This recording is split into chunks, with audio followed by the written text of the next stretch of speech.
So thank you everyone for coming to the session today. Before I begin, just a few housekeeping items. So as you can probably hear, and as my wife keeps telling me, I'm British and I have a certain distinct accent that maybe, well, she can't understand anyway when I speak to her. So if any of you have any difficulty at any point in understanding what I'm saying, please just heckle, tell me to speak more clearly and with more of a sensible accent. The other thing is we're going to be seeing some screenshots from the UK edition of Razor's Edge. Please don't be alarmed. It's almost the same as the US one. There are some differences in terminology, but I'm sure you'll get it. And with that note, we should begin.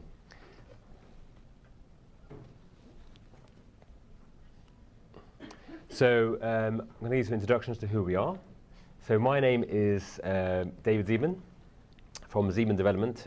For those of you who don't know, we have produced Audit Trail, which we're here to look at today. But we also have developed customizations for the Razor's Edge, which either enhance the Razor's Edge or integrate it with other systems. And my co-presenter is Mohammed Dassar, who will give you a few words about himself later on, or do you want now? Or? It doesn't matter. Good morning, everyone. My name is Mohammed Dassar. I'm the IT manager of the University of Central Florida, Orlando, Florida. And been using, I acquired Zeidman back in 2012, and I'll go over the history of what we've done with the Zeidman data, collected data by the tool. Just to clarify, Mohammed didn't acquire me. He acquired the Audit Trail. I'm not for sale. Okay? Just so you know that. Okay, so what are we going to cover today? Well, we've already done introductions briefly. We're going to have an overview of Audit Trail. I'm not going to spend too much time. I think Mohammed's part of the session is more interesting, so I'm just going to give you a brief overview of Audit Trail. For those of you who haven't seen it, doesn't know what it does, this will give you some insight. Tell you what can be tracked. We'll look at the detail, what can be tracked and how it's used. And then Mohammed will go on to talk about the bigger picture and how they use the Audit Trail and analyze the data from it. So yeah, I'm sure everyone in the room has a favorite record or two in Razor's Edge. I'm sure that if you came along one day and saw that record had been changed, you'd be somewhat upset or disturbed or annoyed. Take your pick.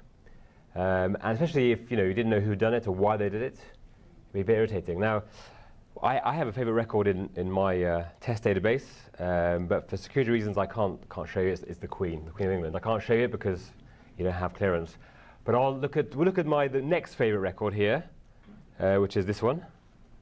It's my own. Just have a look and see if you can memorize all the detail on this record now.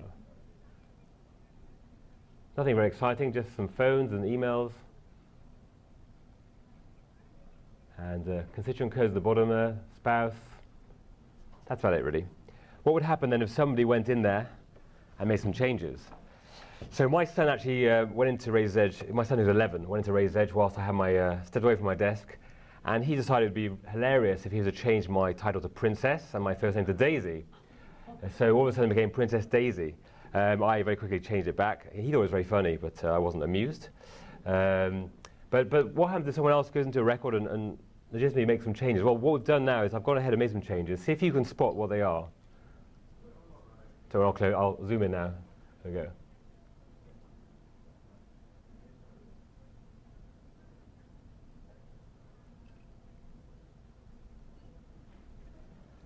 Okay. I don't know, anybody? Did anybody see any changes there? Yes. The lady here. Terminology to newsletter at the bottom and your phone number. Wow, that's good. The last time I did this presentation, no one got anything. I was standing here like a schmuck, but thank you. So you said, let me see. You said, so the constituent code? Yes. You're right. We did change those. And the other one you said was? The phones. That's right. If I get the right one. Yes, we added a mobile there. Anybody else? Title. Very good. You're doing much better than I planned for, because I was hoping that no one would have a clue. But go on, Karen, next. Anyone else? Address and postal code. Correct. Okay, you clearly don't need audit trail because you worked it out already. So, and finally, the last change. Can anyone spot that? Does anyone remember what that was? Admin Street. Very good. Right, so clearly you've had the benefit of seeing the records one after the other. Now, what would happen, of course, if you come a month later and see these changes? Clearly, not gonna know what's happened. And in Razor's Edge, this is what you get. It would tell you, it was added by the supervisor, and it was changed by the supervisor at some date. But what changed, we don't know. We haven't got a clue. Of course, in audit trail, we get a lot more information. I'll zoom in on this now so we can see more closely. So we can see exactly as I said. We see the address changed, we see the postcode and the constituent codes and the title. So telling us the data changed, telling us the record type and the field and the old value and the new value. Actually, what it doesn't show on this screen is also who made the change, which it does as well in the product. So which record types do we track? We look at the constituent, looking at bio 2, address, education, organization, individual, gift, actions, attributes. This went faster than I did in practice. Participants, prospects, memberships, and most recently, Importacular. Now, Importacular, if you don't know, is a product that we have for importing data into Razor's Edge. Everything you import through Importacular will go into Audit Trail and be tracked in Razor's Edge as well. Audit Trail can collect 30 types of records, 907 different fields. I believe it's 795, that's going up to 910. On manual save the record, on import of data, on Importacular, if that's a verb, on batch, on global change. So we have a lot of data being tracked throughout the whole system. So how is Audit Trail used in general? What do we see our clients using it for? Well, these are the main areas that we come across. And I'm going to be talking about the first 5 in brief, and then Mohammed's going to be talking about the last 2. So what do we mean by protecting group data? Well, if you're a major donor manager, or if you're an events coordinator or volunteer manager, okay, you're very interested in seeing the data from your constituents. So you might have a query of major donors, and that would mean you'll just break down your audit trail just for major donors or people that appear in that query. So you can see here, this is the query of major donors. We've also filtered by gifts only. And we can see exactly the data that's been changed just for those constituents and just within the gifts. Data conversion and integration. I should say, by the way, I apologize. If you have any questions during whilst I'm speaking, please feel free to interrupt or put your hand up. Happy to answer anything. And if I'm going too fast, you want me to go over anything again, please just let me know.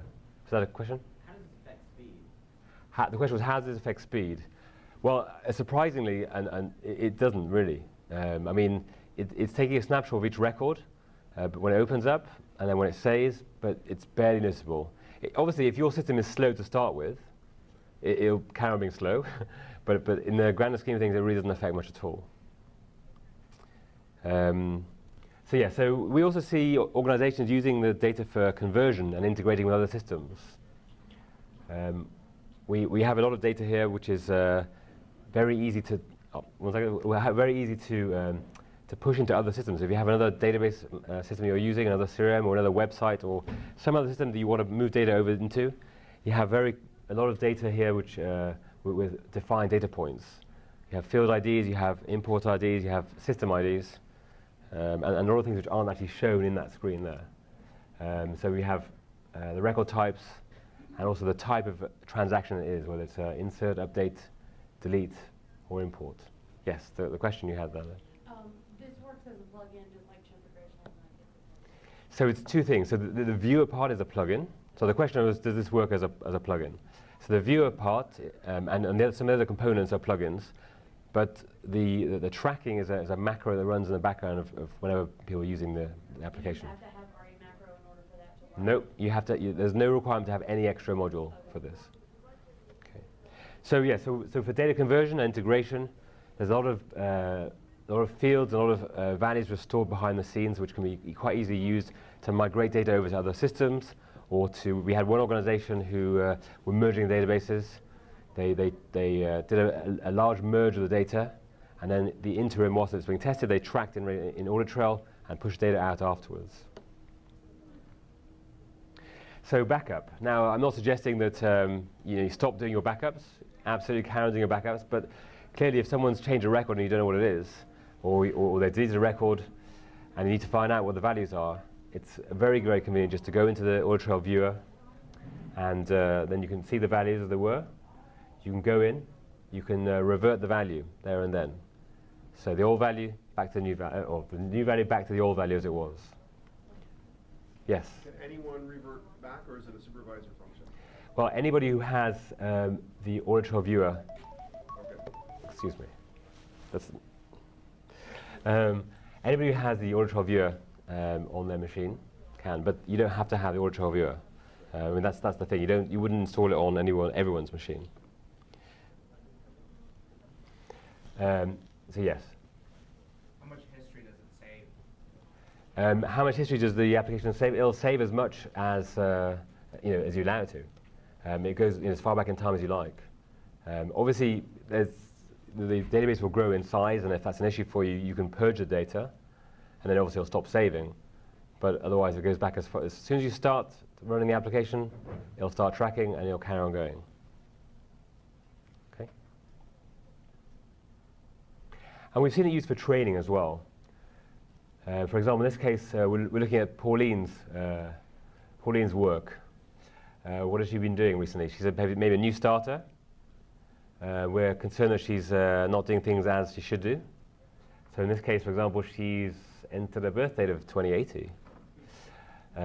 She's also managed to, despite the fact we shut it down, she managed to put Mr. and Mrs. in there somehow in Title I. This is a serious issue. We don't want to do that.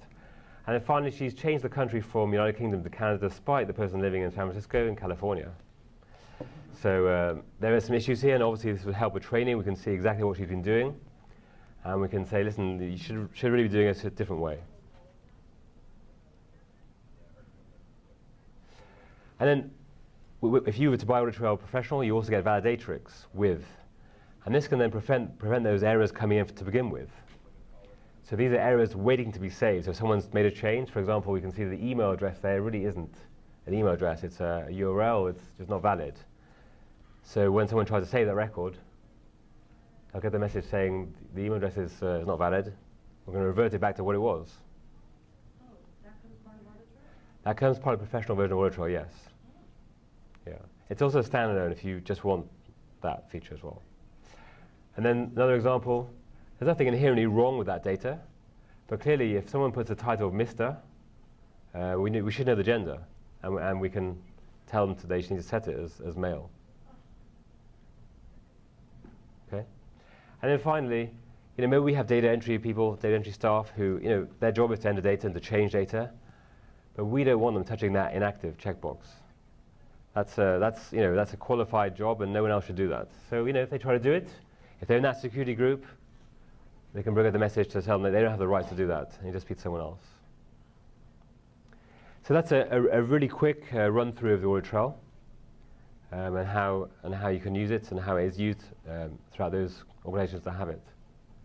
We're now going to move on to Mohammed's piece. He'll give you more detail about how they use it.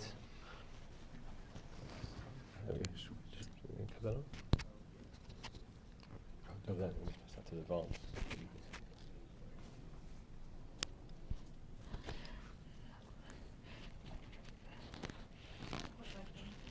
On the granular rights, so if you have your security group in RE, then you can even narrow those down to. Yeah. So the question was regarding the previous slide. Yeah, this one, exactly. Regarding the granular rights, the question was, can you narrow it down to a security group? And absolutely. That's the whole purpose of this, is you can say, anyone say who's a security group of, say, volunteer, they can't have access to this checkbox, say. Or if they're a supervisor user, maybe they can set the gender as unknown, say. Or, yeah. So absolutely, by security group or for everybody, either way works.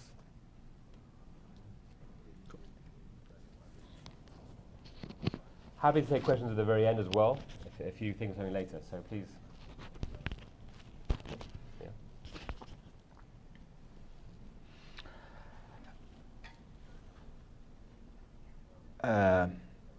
Probably David accent is probably much better than mine, but just bear with me.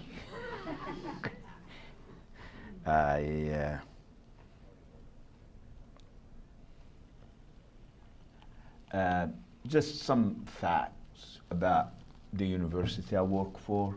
We're about 50 years old. We're the second largest university after Arizona, with 60,000 students.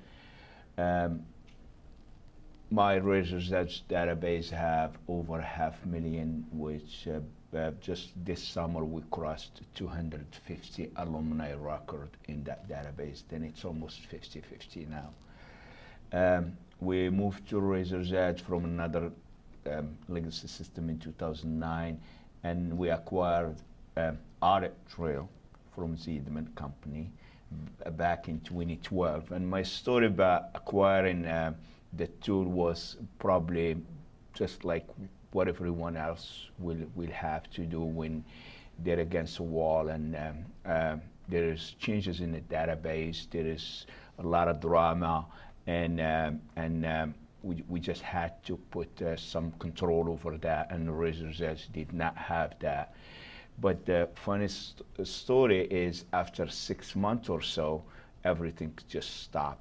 They know you can pull that information and tell who did what. It just, that mess just stopped by itself. And I had a similar conversation with a colleague from Florida International University. I met here, that we had this conversation about 3 years ago when he wanted to acquire the tool, and he told me about the same thing. He doesn't even have to use it anymore. It's just the fact that you have it running just stop the bleeding. But that's not what I want to present to you today. The front end, I personally deploy that for all users just for transparency. Anyone can see who touched what. We just open it from day one because we want that transparency, and we want people to, and for even themselves, they can go and look at what they've done. Then a year after I run it, like I said, I start looking at how can I use this tool for something different, because the reason why I acquired, it's kind of like under control, but I can't pull it either, because if I pull it, we may go back to that mess.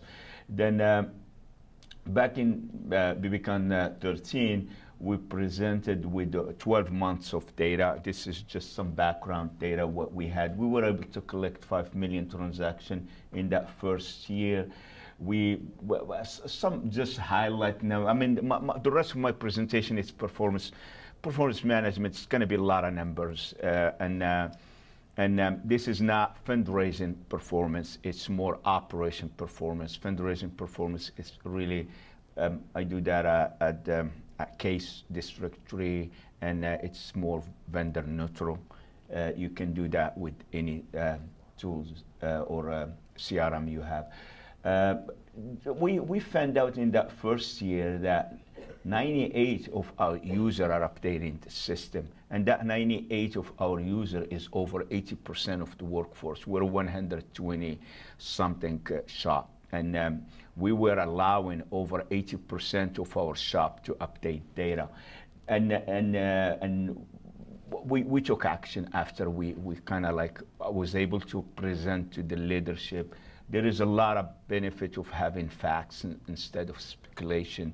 Then we were able to use the data collected to make other decisions rather than just what Big Brother kind of.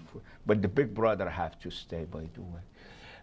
I used in that presentation, I used Microsoft PI Stack, put a cube together, came with a full application. But I also mentioned that you can do this with Tableau, and this is what I'm going to present with, without having, I mean, straight from Razor's Edge table. Now, what is the audit is doing? It's really just one table. That's all what it is. It's one table, but that table I didn't, to David comment earlier, I didn't have to truncate it for a lot. Since I acquired it, I still have all the data from day one in that table, and it didn't do much to my performance. I don't believe that. I mean, there is a lot of other issue with the Razor's Edge database than this one table. And the one table just have this 7-tier field. I mean, it's who made the change, what was the constituent ID, when the change took place, what was the old value versus the new value, what record type that they've went over, and the field name, and some kind of like transaction ID. That's all we have in the data. It's not big data, it's small data. Then what I want to go over, and everyone may have their own question. What I want to go over is simple question that I get asked by business unit leaders, functional lead, something that you cannot put together. I mean, some of it you can, some you cannot put together without a help of this table, combined with other table from Razor's Edge. Then, who's my top performers? Depending in what area. Is it gift processing, bio update, prospect research? We're going to look at that in quickly. I mean, you have to come up with your own question. I'm just gonna demonstrate that you can answer a question from this table. Constituent base is what are we maintaining the most? I mean, most likely we're maintaining alumni because that's our core business. But what else we're doing? And what kind of update we're doing? And I'm going to go over all the 5 questions. And then at the end, you can decide, do you really need training? What action can you take from here? I can tell you the first action we took after the 12-month and presented the same presentation that I did in 2013 to my leadership was to centralize.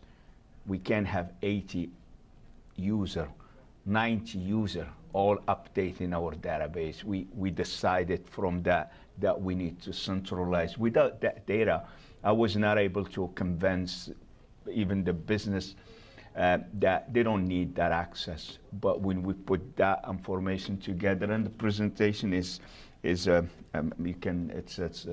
the Blackboard slide. Then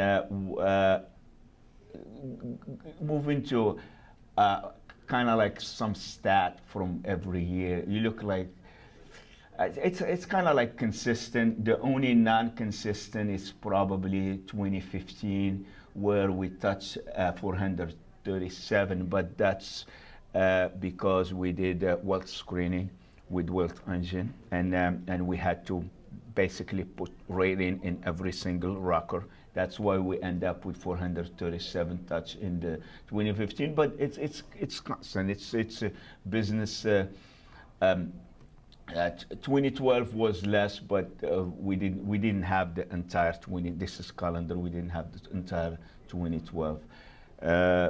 But really, 19 million transactions collected. It's still sitting in the same table. The 19 million transactions are sitting in the same table. Didn't have to truncate it so far. I don't have a need to touch it. But in the 19, just to kind of like explain this before we move forward, 19 transaction is what the tool does. If you save a screen, every single field on the screen is a transaction, but it's really just 1 million unique transaction. But when you save an address, every field will create its own transaction because it will collect the old value and the new value for you. Then it will be a row for each field that was touched. just zooming in the last 4 months, we can see that there is some consistency in where we have again unique transaction versus unique constituent record, and we touch 48,000 constituent record in the last 4 months, and the user are still a little bit high, but we will look at why in a minute. Now, the first question: who's my top performer? When we look at that, I'm just going to go very quick on this. We're going to look at it. We're going to eliminate the outliers, and then we'll focus on specific group and see what it is. And then after that, we look at by other dimension like the time dimension, and then maybe look at what can we learn from that if we use parallel period, closing of fiscal year or closing of calendar year. This is when I map the data. I see that there is some outliers there. I know I know who they are. They're from IT. They have access to global update or import. Then they're not. It's not fair game. Then we're gonna remove them, and then we look at just the team that does not have that kind of access. And once we remove the IT team from the group, we can see that there is still some top performer, and we will move to just like last 6 months for performance appraisal. For example, we can see who are the top performer in the last 6 months. The other one was top performer for lifetime, and then we just look at what was done on this last 6 months, and you can see there is some delete in there with the red, and there is some green which is that really did not change. And that audit trail will tell you that. Audit trail will tell you that if you calculate between old and new value, if it's the same, that means, you know how Razor says, if you hit save, you will still take it as a transaction, as an update, and it will stamp last updated by the user and the date. But if you didn't, even if you didn't change anything, and that's what that tiny green there is, when someone hits save but didn't really make any changes to that screen, it will capture it and let you know that that last user did not. Yes, sir. Is this reporting something that the software does, or is this all outside of the software? This is Tableau. I'm just using a Tableau desktop to read from that one table. So far, I'm not even linking that table to anything else. It's just that one table with the field, the audit trail populate for you. But no, I don't think they package anything for reporting. The viewer is the only thing you have. The plugin is the only thing you have. Yes. Can you export from that viewer? Yeah. Yes, you can. I don't do that just because I have that access to the back table, which also, if you have someone that can just put it in Excel for you, Right. it takes everything. But yes, you can do it the same thing. I have like analytics in Excel analytics, so I'm just wondering if I can export it in Excel, then I can use a lot Yes. of analytics there. Yeah. So from that screen that we saw, you can filter, create your filter, and with that you can just export what's shown into Excel directly. So whatever you happen to see there. Right. Okay. Yeah. On that note, we have the Rabba product, which we can access the backend tables, and I built some custom reports through Microsoft Access. Will this create a new table and that module, so to speak? I believe it will. Rather, there is a table in the database, Razor Edge database, and I assume that if that module can see all the tables that are there, then you'll be able to see this one as well, I assume. Okay. Thank you. It's easy to find the tables, at least from my side, because they start with Zeidman, Z. They're at the bottom, and it's only 2 tables. Oh, okay. This kind of like give us some red flag about there is some deletes happening, there is some add, and there is some update, and we'll see more what that means. Looking at my top performer now, it's I can see how they got there. The top one almost deleted as much as he added and updated, and did not even make any changes to. Then you see there is the green, and again you can filter out what you don't want to count in your performance. And then when I take the top 10, I really see that 5 of them are gift bio team. Then that's valid. That's legit. That's what we want. That's what we hire them to do, is to update the database and add gift and add constituent.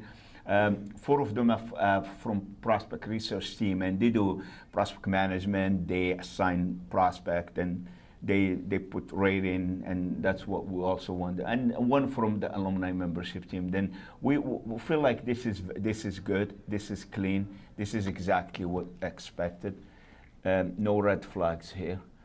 Now, when we look at just the focus on we have 1 team that does gift and bio update, which is going to look at what they've done, and we can see that gift is the top one, and that's what they're supposed to do. And then constituent address, this is an idea of what's happening with that team and what's active, what's not active. And when we go down a little bit, we can see that some of them are touching prospect rating, which is probably not a good thing, and that's something that we may try to at least understand why a bio update team is changing prospect rating, which is a function of a prospect research team. Going again just to see how they touch the database, and just in the gift, you can see that there is minimum delete there, and there is not much going on besides adding a new gift and touching some of the gift attributes as well. There is a lot of adding of gift attribute. Then you just have that big picture where you can as a manager, you can see what's happening in that area, and what's taking man hours for maintaining the database, and what's the focus of the organization. Is it in sync with what we're doing or not? Looking at the same thing again, it's just by a transaction type, and moving forward again, and just slice and dice. I like the fact that I can identify what was deleted, which is basically the old have a value, the new is null, have no value. That means the old value just disappeared out. That's how I identify this, and that the Razor's Edge doesn't give you that option out of the box. Then that's something that I like to always look at the information based on, was it deleted, was it added, was it changed, or was it just no change at all, just someone. And you can see all of us do that. All of us, instead of just closing the record, we save and close.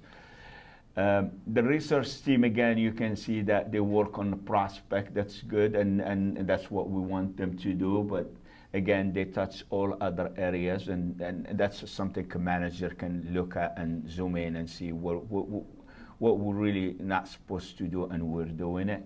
And again, just another picture of what was done on different record. Whatever the audit trail capture for us, we can slice and dice on that. The transaction type again here, just we see it again, just that way we focus on that red, which is the delete, and then because that's kind of like a red flag to me, and then we can see here what are we deleting. And if it's not legit, then we can have conversation with the team why we're deleting what we're not supposed to delete. But so far, when you look at this, it tells me that most of this delete are either generated by a merge of duplicate record, or by changing the addresses. We have a process where the address move to a new address, and the old former address kind of capture, but it's almost like it deletes some of the information in the old address, move it like email, phone number, etc. Now, a big picture about closing the fiscal year. We're closing the fiscal year the end of June, and if someone wanna forecast what's the activity around the fiscal year closing, we can have that now, and we can also see exactly what we're doing between May and September to make sure we have the resource and the available to manage the workload. And moving to the second question is what are we maintaining? Do we maintain just alumni? Do we maintain our friends more?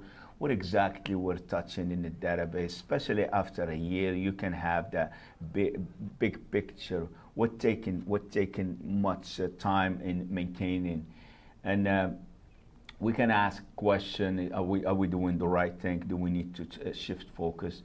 And looking at that, I mean, it will make sense that we have alumni as the highest one there, and then friends. But friend for us is multiple constituent. This is now I'm linking the audit table to the constituent code table to allow me to say this constituent ID is with this constituent code. Then I can see that yes, we have alumni taking over, but the alumni is 50% of the database, and that's what we do for living to engage alumni. Then once I take that lower, I can see parent are second, and that tells me that we're still at the right direction. But then when I look at by constituency, the given by constituency, I see that we have corporation as one of the highest group. But when if I go back, corporation is not maintained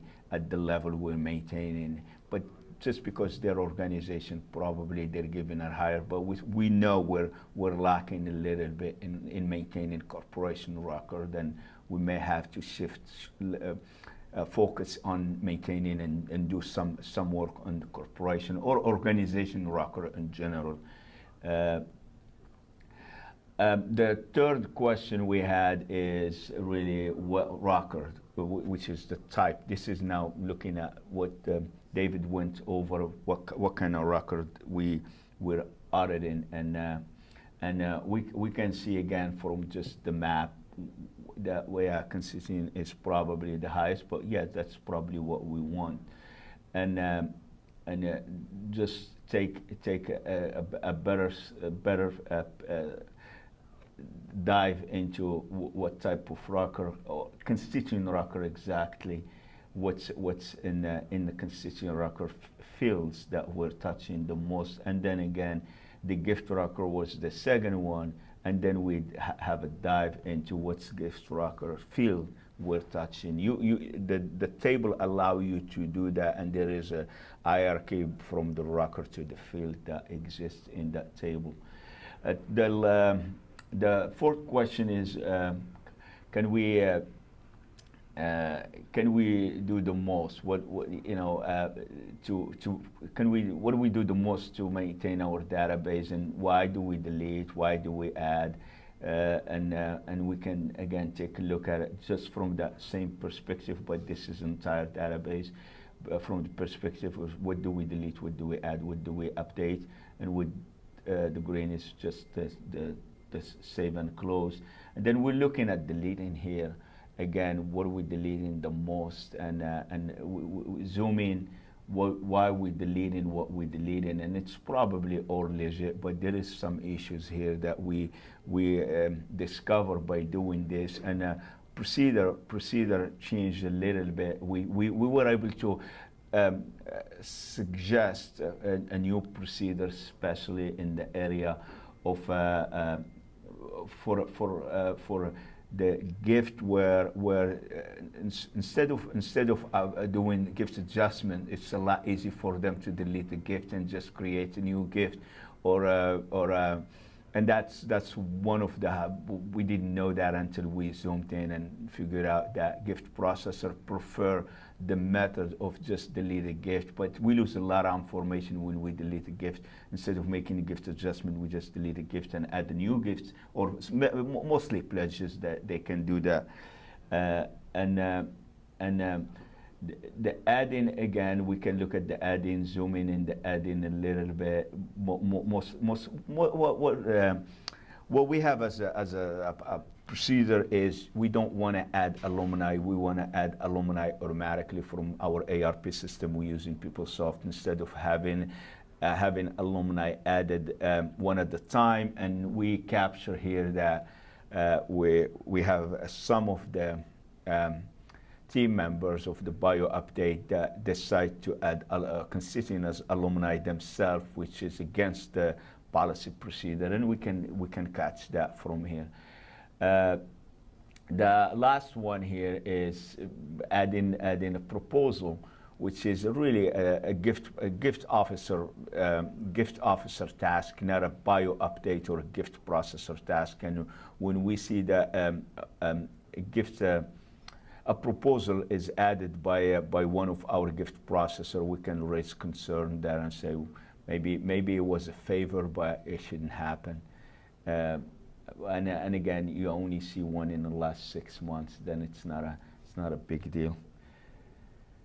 And to conclude, really, depending on what your organization policy procedure, what are you trying to accomplish, how do we do that is really up to you.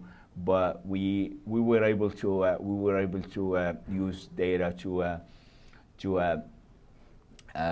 identify needs and training. Mostly was in actions or call report. Then we were able to focus on that area in the training and make sure we can have the action entered correctly by the gift officer and not some other team member that assists them. And that was a change in the policy, as well as when we found out that the prospect management team delete the assignment when they reassign someone. We had conversation over that area, and then we decided that moving forward, we're not gonna delete the assignment. We're just gonna add the end date to the assignment, and that's kind of like just a couple example how. Because they work in their own silo, and if we don't have the big picture and present it to the leadership, change is hard to take place. And that's it. That's all I have. Thank you. Happy to take any questions you may have. So the lady at the back, I think first.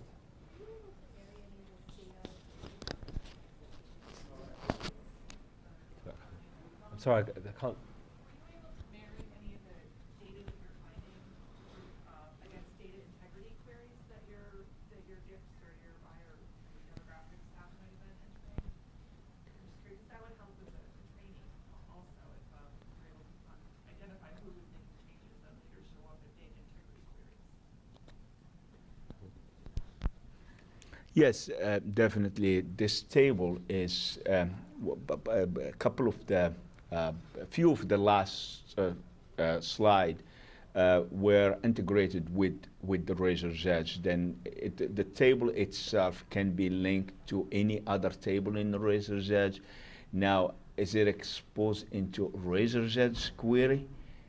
I'm not even sure, because I didn't try that. Just because we are a Razor's Edge shop with the BI or performance management, Blackbot performance management. Then all our reporting, we use SSRS to do that. We don't do a lot of queries. Then our data integrity queries are all running from the data warehouse, and we were able to link this to our data warehouse.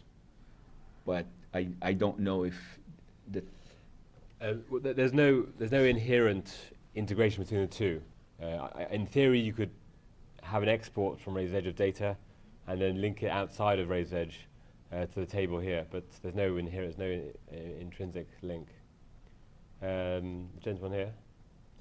Yeah, you had mentioned earlier that you wanted transparency in your organization, so you open it up to everyone to access this audit trail.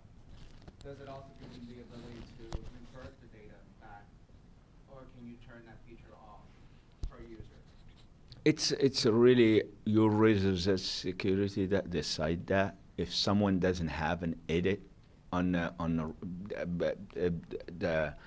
plugin will not allow them to have that. I'm sorry.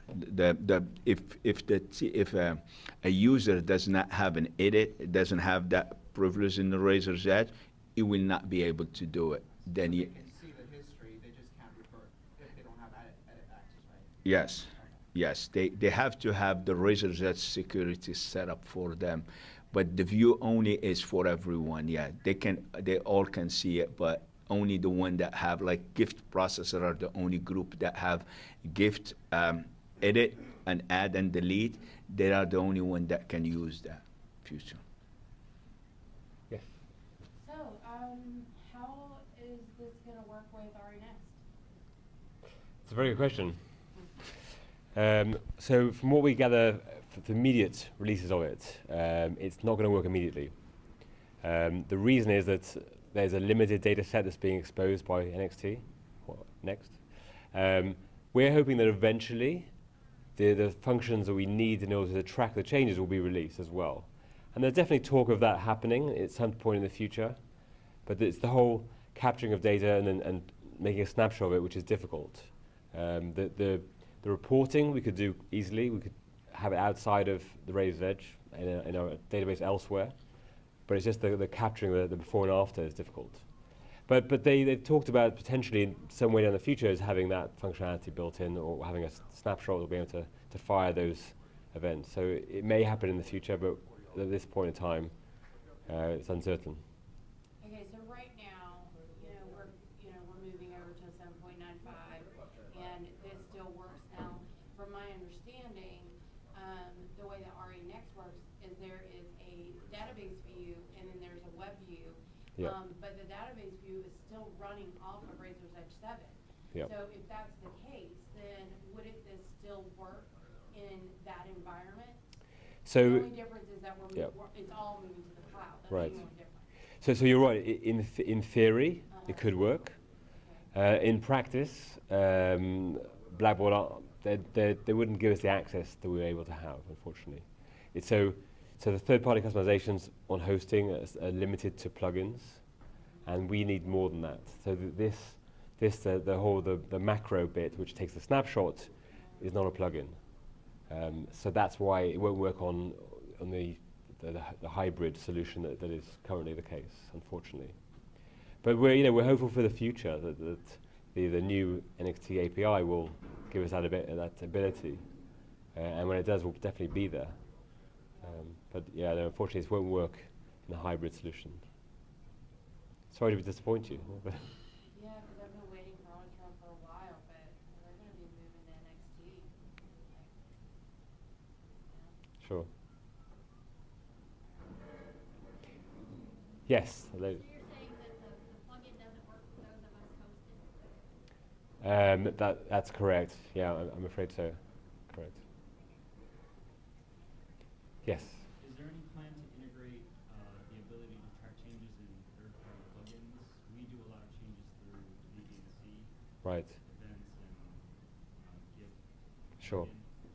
And right now, like, we can't build metrics around performance management for the people who make changes there. So the problem with that is that let me take a step back.